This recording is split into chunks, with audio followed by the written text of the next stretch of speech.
Hello there and welcome. This is Agenda 2030, a program designed to capture and critically examine Nigeria's efforts towards the attainment of the SDGs. I am Toyin Kamyang John. Agenda 2030. As a successor framework for the Millennium Development Goals, the global community rolled out a bigger, deeper, and more encompassing framework called the Sustainable Development Goals, designed to transform our world, lift the poor out of poverty, as well as ensure inclusive and healthy society. On Agenda 2030, we take you on a media trip to the global destination of the future we want. With everyone on board, we focus on the people and their struggle, the civil society and their agitations, the government and her development effort, the global development agenda, its 17 goals and 169 targets. We bring you all the deliberations, insightful conversations and high-level partnerships on the road to global destination. Agenda 2030, showing on this channel. Agenda 2030, leaving no one behind. With economic growth and development standing as a key pillar in the attainment of the Sustainable Development Goals, the efforts and strategic plans taken by the federal government to lift the economy out of recession and position it on the path of progress was recently the focus at one of the seminars at the one-year study program on higher defense security and strategy of the National Defense College Course 27. The seminar was part of the block on economy and finance with the theme Economic Diversification and National Development. In a paper titled Achieving United Nations Sustainable Development Goals in Nigeria, Economic Recovery and Growth Plan 2017 to 2020 in Perspective, the Senior Special Assistant to the President on SDGs, Princess Adejoke Orelope Adefulire, revealed that while the economic recession remains one of the most trying periods of the Buhari administration, the tact and doggedness of the government in implementing the ERGP must be commended as the needed antidote for the swift revamp of the economy. United Nations Sustainable Development Goals and Nigerian government efforts at achieving sustainable development goals. More importantly, examine the Economic Recovery and Growth Plan, ERGP 2017 to 2020, as part of national strategy to integrate dimensions of SDGs in national and sub-national development plans. The presidential aide also highlighted the linkages between the country's development plans and the Global Sustainable Development Goals, which she said has been effectively mainstreamed for positive impact. The ERGP offers a strategic framework for the coordination and harmonization of national level policy initiatives aimed at economic growth and the attainment of SDGs, including those at sub-national level where most development challenges reside. Participants and discussants at the seminar also gave their perspective. If we are able as a country to achieve the SDGs, then what we have been able to do is to enunciate the right kind of development. The people-oriented, pro-poor, inclusive, equitable development. The ERGP is consistent with the aspirations of the SDGs, given that the initiatives address its three dimensions, which are economic, social, and environmental. No doubt, the ERGP is a response mechanism, not essentially a strategic document as it is because of our opinion that time frame that which is expected to be executed.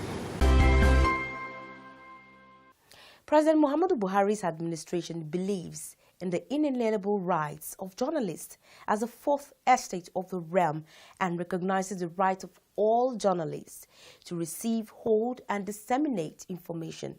This was the position of the Senior Special Assistant to the President on SDGs, Princess Adejoke Orelope Adefulire, when she spoke at an interfaith conference organized to commemorate the 2018 edition of the International Day to End Impunity for Crimes Against Journalists.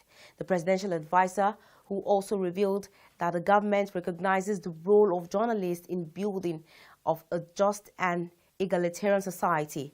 Further added that journalists must be allowed to exercise these rights at all times in line with the provision and protection of the laws. The report. Every year on the 2nd of November, the United Nations commemorates the United Nations International Day to end impunity of crimes against journalists. To commemorate this year's event, the Center Against Brutality and for the Safety of Journalists in Africa, CAPSOJA, is holding an interface conference with stakeholders to highlight these issues and find a way of guaranteeing their safety, mostly on their field of work.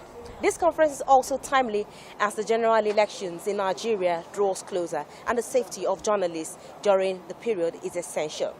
It may also interest you to know that the safety of journalists is also embedded in one of the Sustainable Development Goals, SDGs, which is Goal 16, and also in Goal 8, which is promoting decent working environment for journalists. These are some of the issues and more this conference seeks to address.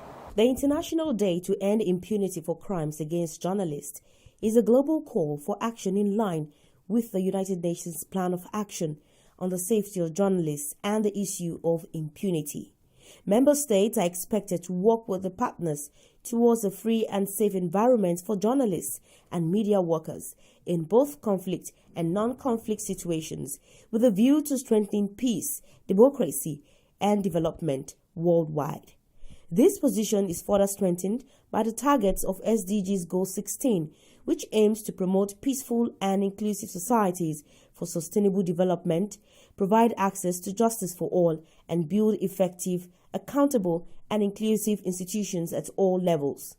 Specifically, Target 10 of SDG Goal 16 provides that countries should ensure public access to information and protect fundamental freedoms in accordance with national legislation and international agreements. Yeah, with a campaign like this, we are optimistic that there will be a reduction in the impunity. Of course, it was going very, very high. That was why the United Nations came up with a treaty for us to be able to mark a day like November 2nd every year. And with the global community rising up against the impunity for crimes against journalists, we are optimistic that it will go down. But it will not go down if all of us sit back and say nothing or do nothing about this impunity. We must all rise up together and join the campaign to speak up against every act of brutality, every act of assault, every act of abuse against elite journalists. Like they say in some common parlance, an injustice to one is injustice to all. And when you successfully silence a journalist, what you have done is to plunge that society into darkness. We must be realistic. We must face reality as to what is happening in our country.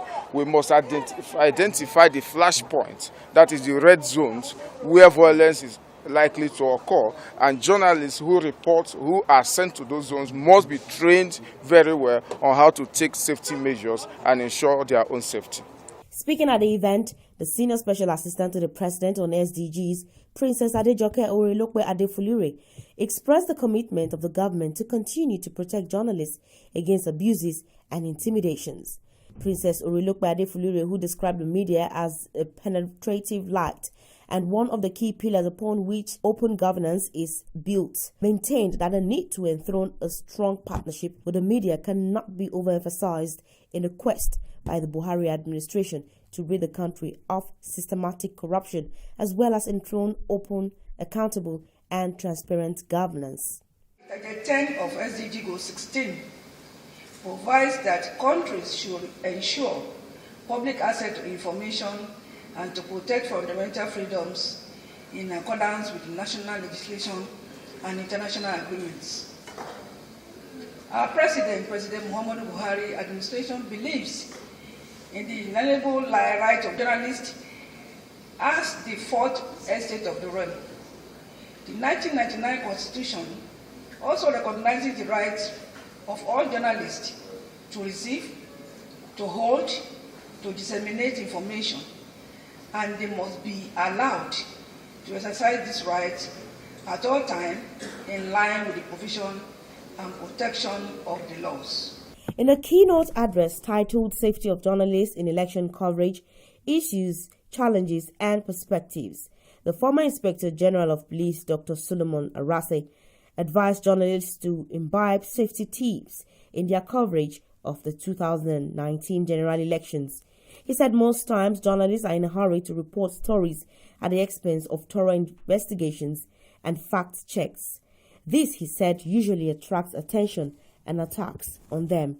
Journalism is the most dangerous profession in the world.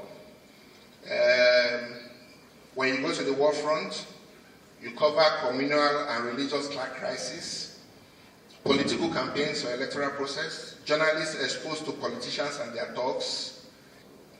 As much as possible, journalists should endeavor to move in groups to prevent attacks and should avoid the coverage of polling units in remote areas, except under protection of well-armed security personnel.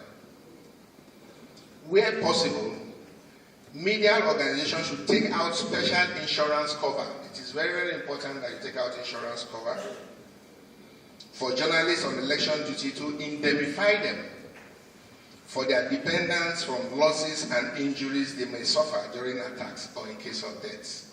National President of the Nigeria Union of Journalists, Chris Isiguzo, also enjoined journalists to avoid being partisan in their report to avoid unnecessary harassment.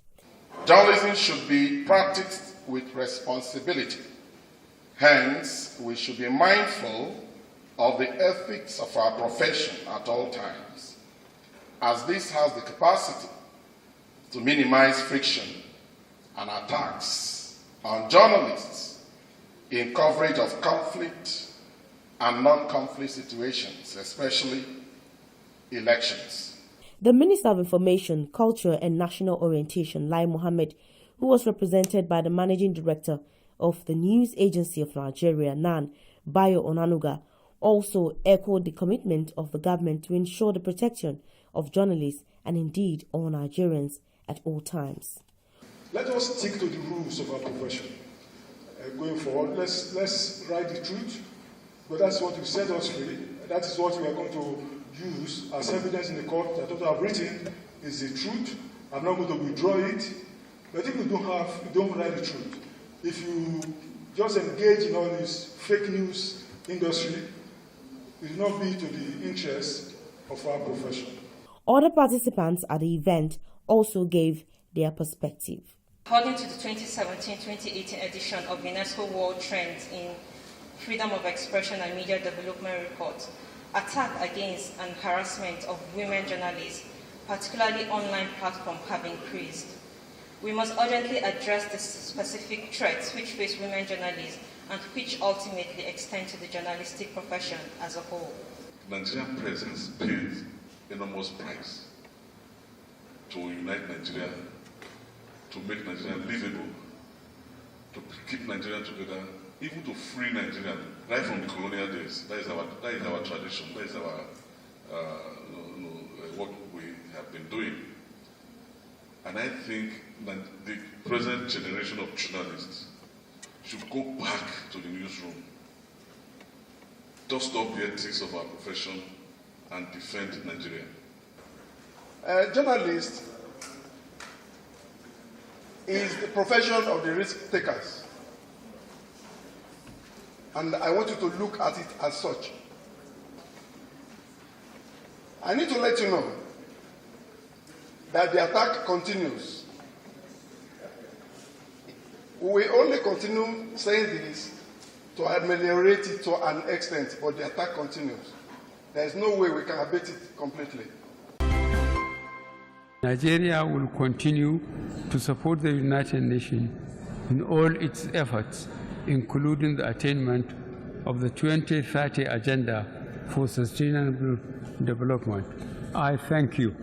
Agenda 2030, showing on this channel. Agenda 2030, leaving no one behind. In a demonstration of the commitment to improving the quality of healthcare and the reduction of the high maternal and newborn ratios in Nigeria, Coca-Cola, in a strategic partnership with the Office of the Senior Special Assistant to the President on SDGs, MedShare International Corporation, and the Federal Ministry of Health have launched the Safe Birth Initiative.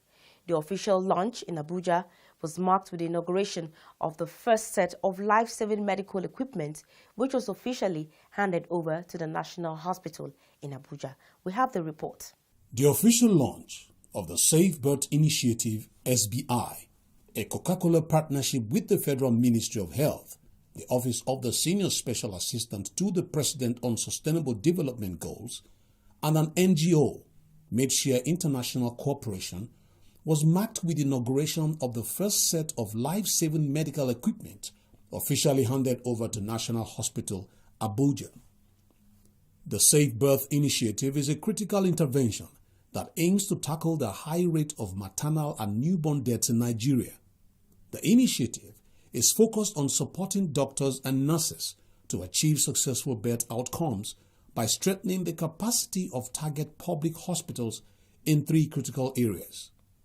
These 3 areas are the procurement of vital maternal and neonatal medical equipment and supplies to enable safe deliveries and post-delivery emergency cares, training biomedical engineering technicians to improve equipment maintenance and uptime, and reactivating a large stock of abandoned medical equipment wasting away in public hospitals. The first phase of the initiative is currently underway and will be implemented across 15 major public hospitals recommended by the Federal Ministry of Health, who will receive hospital equipment, kits, and supplies with a total conservative value of about $10.8 million, that is 3.8 billion naira. The first full consignment, 4 units of 40-foot shipping containers of medical equipment, have been delivered for the inaugural project at the National Hospital, Abuja. Consignments for federal medical centers in Ibutemeta and Owerri and the General Hospital Alimosho, Lagos, are scheduled to arrive in the coming weeks, while needs assessments are currently ongoing at other approved hospitals to determine their specific requirements.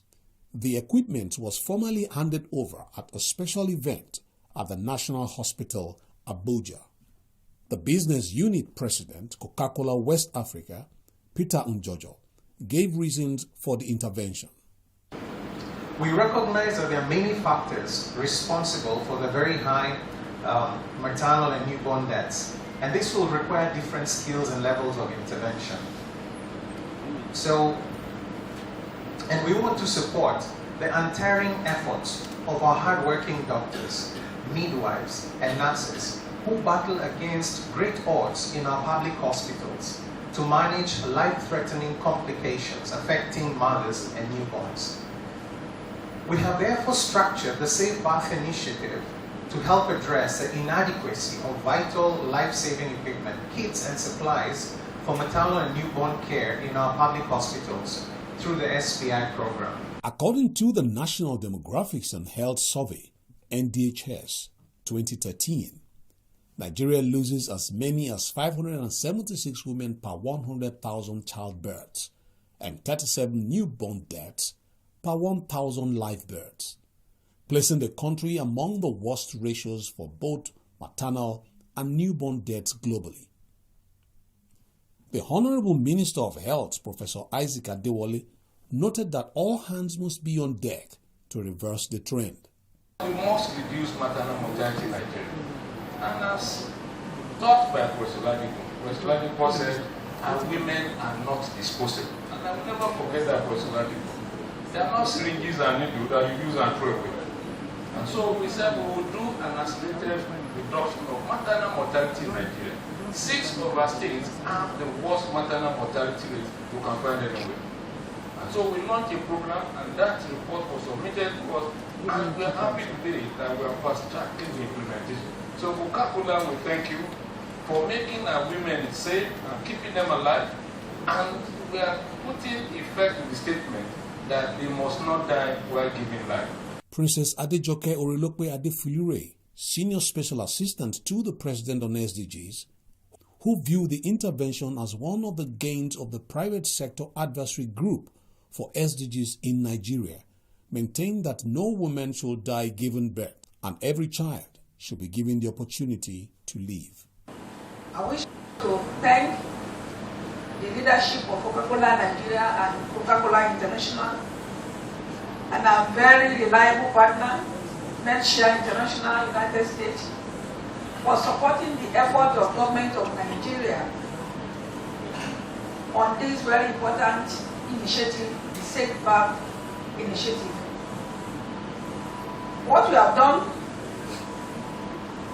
is demonstration of strong commitment to our national development priorities and 2030 agenda for sustainable development. This emphasizes that every life of every child counts, and federal government of Nigeria cares.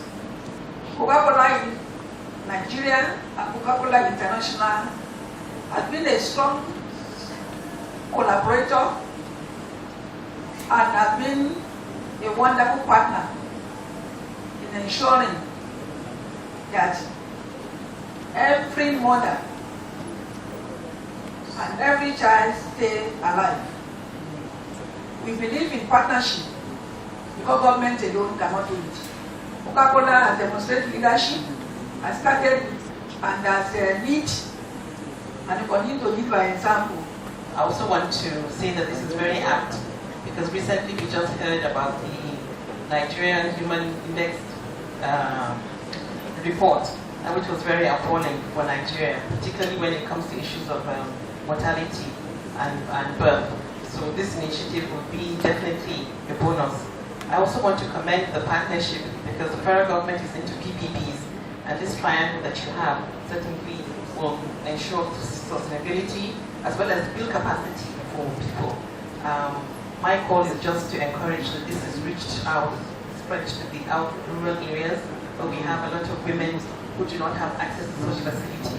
And whatever it is that you can do to support them to be able to have safe births, it will be a welcome development. We are here today, having received 4 container loads of equipment and consumables. In this respect, some of this includes the things that will benefit other departments apart from pediatrics and obstetrics and gynecology. Anesthesia will benefit from 10 new ICU beds, 4 ventilators, 4 monitors. Pediatrics already is benefiting from incubators, resuscitators, infusion pumps, and so on. Radiology from ultrasound, emergency unit from monitors and defibrillators. So across the hospital, we have received equipment that will be beneficial for the use of many patients. We want to thank the Honorable Minister of Health, Federal Minister of Health. We want to thank Coca-Cola. We want to thank MedShare. Above all, we want to thank the Senior Special Assistant to the President, and therefore the President, for this laudable initiative. It is no longer a wish list. These equipments are on ground. They have been installed. Working with the MedShare International, the Safe Birth Initiative has made the best effort to make available to the hospitals vital life-saving equipment, kits, and supplies required for diagnosis and treatment in the antenatal, birthing, and postnatal periods. The equipment include ultrasound machine, infant incubator, resuscitator, infant warmers, delivery beds, anesthesia machine, multi-parameter patient vital signs monitors, phototherapy lights, stainless steel baby bassinets, fetal monitor, baby scales, theater lamps, patient/hospital beds, and bubble-wrapped baby incubator.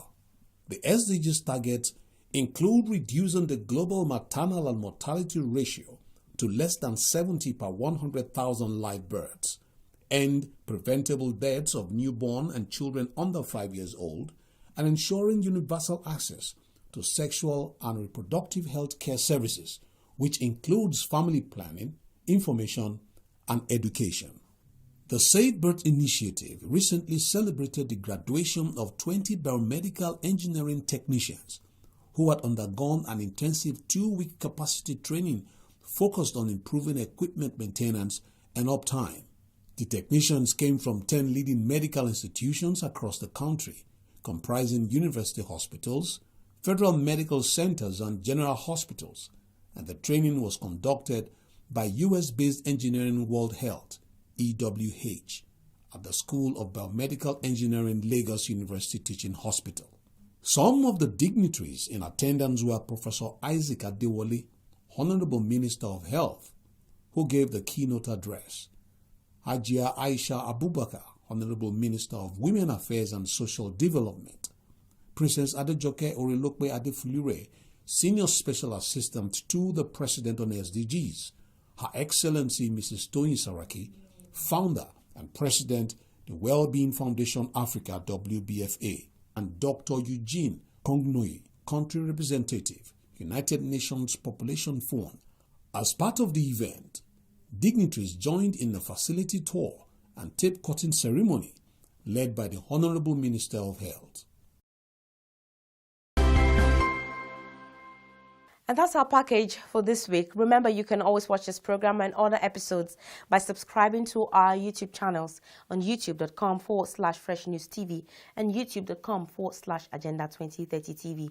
You can always watch the program live on Facebook.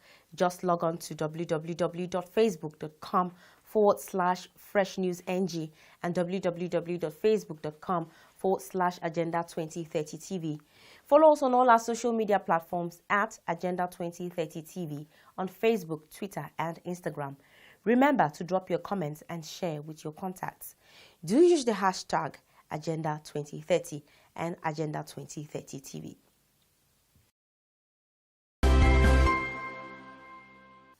Thank you very much for being part of the program this week. We will see you again next week. Until then, bye. I am Toyin Kamianton.